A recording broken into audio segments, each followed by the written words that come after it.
Hey everyone, welcome back to my channel. You know how much I love to laugh, and let me tell you, English idioms, they're like the stand-up comedians of the language world. They can be a little wacky and confusing if you're not familiar with them, right? Imagine trying to understand a joke with a punchline you've never heard before. That's why today we're diving into some of the most common English idioms you might hear in everyday conversations. Get ready to impress your friends, your family, maybe even that barista who always spells your name wrong. You know who you are. Let's get started. This first idiom is about as sweet as it sounds. If something's a piece of cake, it means it's easy peasy lemon squeezy. Think of it like this. You wouldn't break a sweat finishing a slice of cake, would you?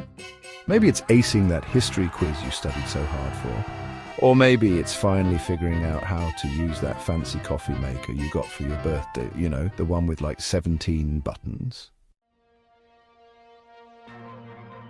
Now, this next one might sound a little mean at first, but trust me, it's actually a good thing. In the theatre world, telling someone to break a leg is like wishing them good luck. I know it seems counterintuitive, right? The story goes that back in the day, people believed in sprites, those mischievous little magical creatures.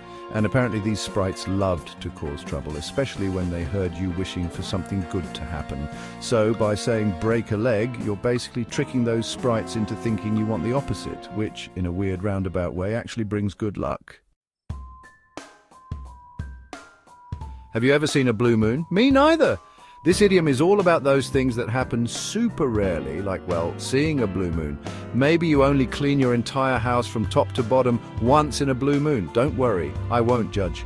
Or maybe you only treat yourself to that extra large pizza with all the toppings once in a blue moon. Okay, now I'm judging a little. A chapter 4 costs an arm and a leg. Okay, this idiom is for anyone who's ever looked at their bank account after a shopping spree. If something costs an arm and a leg, it means it's super expensive, like ouch my wallet expensive. Did you know that in some parts of the world, a single avocado can cost an arm and a leg? I mean, I love avocado toast as much as the next person, but that's a lot of dough for some smashed green fruit on toast. Chapter 5. Stop beating around the bush. Have you ever been talking to someone and they're dancing around a subject, never quite saying what they mean? That's what this idiom is all about. When you beat around the bush, you're avoiding the main point, like a nervous hummingbird flitting from flower to flower. It's like when your friend asks if you like their new haircut, and you're thinking, it's different, but instead you say something vague like, oh, it's definitely a look. Just be straight with them, people.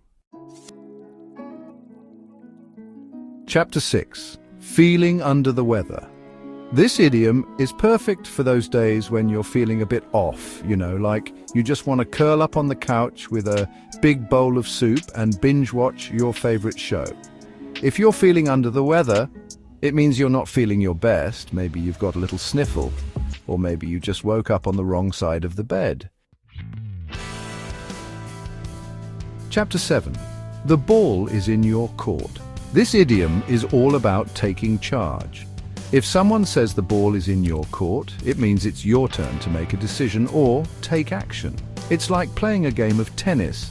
You've hit the ball back over the net, and now it's up to the other player to keep the game going.